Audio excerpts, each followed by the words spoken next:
अस्सलाम वालेकुम। Decode headlines में आपको खुशामदीद।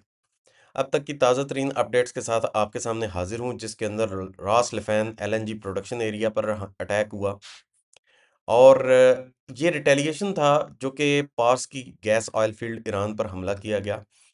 अब तक आपने अगर चैनल को सब्सक्राइब नहीं किया और लाइक नहीं किया तो काइंडली इसको लाइक कीजिए और सब्सक्राइब कीजिए और अपने ही आरा का इजहार जो है वो कमेंट्स में कीजिए। कल ईरान ने retaliation of the Pars oil field के हवाले से 4 मुल्कों में हमला किया, जिसमें सबसे पहले Ras Laffan gas oil LNG production area जो था कतर का, उधर हमला हुआ। Mina Al Ahmadi refinery Kuwait में हमला हुआ। मिना अब्दुल्ला रिफाइनरी कवैत में हमला हुआ। हबशान गैस फैसिलिटी और बैब ऑयल फील्ड यूएई में हमला हुआ। अरामको सैमरफ रिफाइनरी यैनबू के अंदर, पोर्ट ऑफ यैनबू में ये वाक़ है, किंगडम ऑफ सऊदी अरेबिया, यहाँ पर हमला हुआ। काफ़ी डैमेज हुआ हर तरफ और काफ़ी नुकसान पहुंचा। गैस की प्रोडक्शन गिर चुकी है और जो रैस लिफैन है ये वर्ल्ड में 20% एलएनजी को सप्लाई करने की एक रिफाइनरी मौजूद है और one of the biggest refinery in the Middle East और we can say in the world. इन हमलों का मकसद इस बात को ईरान की तरफ से साबित करता है कि हम किसी चीज़ की तफरीक नहीं करेंगे और उनके जो फॉरेन मिनिस्टर, उन्होंने ये स्टेटमेंट दिया था कि आंख के बदले आंख ली जाएगी और वो इस पर उसी तरीके से कारबंद भी हैं। उन्होंने वही किया कि अगर आप हमारे एनर्जी इंफ्रास्ट्रक्चर को हिट करेंगे और जिस तरह के इंफ्रास्ट्रक्चर को हिट करेंगे, हम आपके उसी तरह के इंफ्रास्ट्रक्चर को हिट करेंगे। डेफिनेटली ईरान जो है वो अमेरिका की तरफ तो मिसाइल दाग नहीं सकता। वो दो ही काम कर सकता है, या उसके इत्तेहादी जो उसके क्लोज में मौजूद हैं उनको अटैक करे, या फिर वो इसराइल को अटैक करे। तो वो ये कर रहा है। इसराइल पे तो उसके अटैक कंटिन्यूटी से जा रही हैं, लेकिन जब इकोनॉमिक्स की बात आती है, इकोनॉमिकल वैल्यूज की बात आती है, स्टेट एसेट्स की बात आती है, तो वहां पर वो चूज कर लेता है as a target gulf states को। फॉरेन मिनिस्टर्स 12 कंट्रीज के, 12 कंट्रीज के इस वक्त सऊदी अरेबिया में मौजूद है, जिनमें number 1 Qatar, number 2 Azerbaijan, number 3 Egypt, number 4 Bahrain, number 5 Jordan, number 6 Kuwait, number 7 Lebanon, number 8 Pakistan, number 9 the host king of Saudi Arabia, 10 Syria, 11 Türkiye और 12 यूएई। इन तमाम ममालिक के फॉरेन मिनिस्टर्स बनती हुई वहां पर मिडल ईस्ट में सूरत हाल का जायजा लेने के लिए वहां पर मौजूद है और उनकी तरफ से एक बयान जारी हुआ। उस बयान में कहा गया कि ईरान जो है वो हमले रोक दे और स्ट्रेट ऑफ हर्मुज को ब्लॉक करने के लिए कोई हिकमत अमली ना बनाए, इसके रास्तों को खुला छोड़ दे। अब ये दोनों डिमांड्स किसकी हैं? ये दोनों डिमांड्स उन लोगों की हैं जिन्होंने सबसे पहले कहा कि ये प्रीएम्प्टिव स्ट्राइक्स हैं। दूसरे नंबर पे उन्होंने कहा कि नहीं, हम तो जो न्यूक्लियर फ्यूल है उसके पीछे जा रहे हैं, ईरान तो बम बनाने लगा है। नंबर 3 उन्होंने कहा हम रिजीम चेंज के पीछे जा रहे हैं।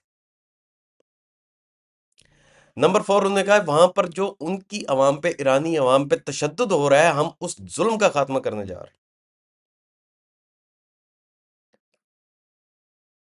उनकी क्या डिमांड्स है? ईरान हमले रोक दे, स्टेट ऑफ हॉर्मुज को आजाद छोड़ दे, जो जी चाहे करें, हमारे रास्ते से गुजरें, हमारी टेरिटरी को इस्तेमाल करें, जिस तरह जी चाहता है कर लें। बहुत वीक स्टेटमेंट, बहुत वीक स्टेटमेंट। एग्रेसर कौन है? सबसे पहले समझने की बात यह है कि एग्रेसर कौन है। एग्रेसर इसराइल और अमेरिका थे।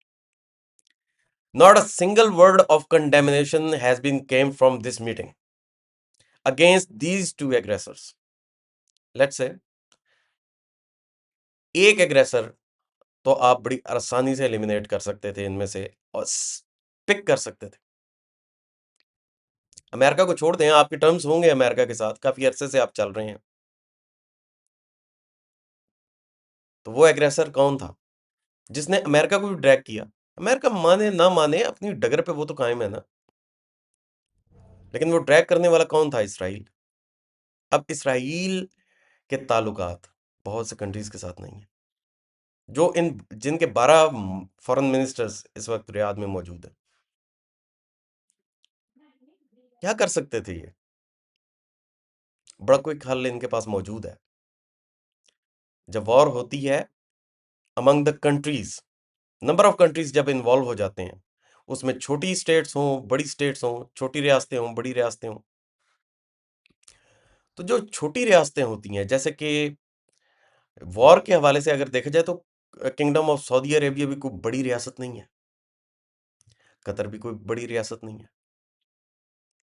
इकोनॉमिक्स जिस चीज से कंट्री की चलती है उस चीज को देखा जाता है। जैसे यूएसए अपना मिलिट्री इक्विपमेंट बेचता है, ये उसकी इकोनॉमी में मेजर रोल प्ले करता है।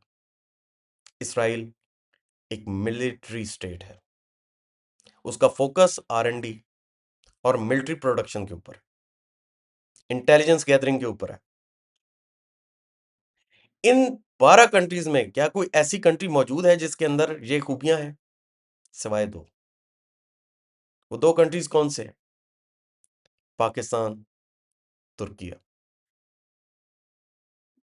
ये वो दो कंट्रीज हैं जिनके पास ये कैपेबिलिटी मौजूद है कि वो रिटेलिएट कर सकते हैं।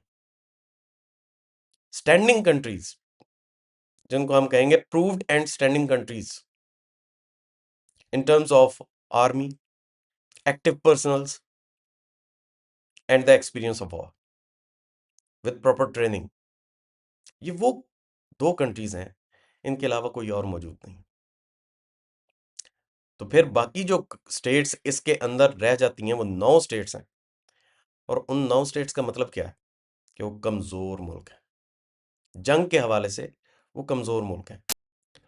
रियाद में होने वाली मीटिंग और इसके हवाले से आने वाली रियाद की जो जॉइंट मीटिंग हुई फॉरेन मिनिस्टर्स की, इनकी जो जॉइंट स्टेटमेंट आई, उसके हवाले से नेक्स्ट पोस्ट में आपके साथ डिटेल में डिस्कस करूंगा कि ये स्टेटमेंट, इसके असरात क्या मुरतब हुए, इसके क्विक आफ्टर शॉक्स क्या आए, और इसका फायदा इस जंग में कितना को हुआ। अब तक इसका खुलासा सिर्फ इतना है कि इस स्टेटमेंट से वो दो ही आंसर उजागर हुए जो दुश्मन ईरान पर अग्रेसर, जो ईरान का दुश्मन है। और इसराइल की अगर बात करें तो वो तो पूरी मुस्लिम उम्मा का दुश्मन है ना। तो उनके मकासद को हाईलाइट किया गया, वही बात की गई, वही बात दोहराई गई। लिबनान में इसराइल जब से जंग स्टार्ट हुई उससे पहले से लेबनान को वो रबल्स में कन्वर्ट कर रहा, पत्थर के एरा में लेकर चला गया उसको। लेबनान तो आपकी ऑयल फील्ड्स पे अटैक नहीं करता, लेबनान तो किसी कंट्री की ऑयल फील्ड पे अटैक नहीं कर रहा, मुस्लिम मुल्क की।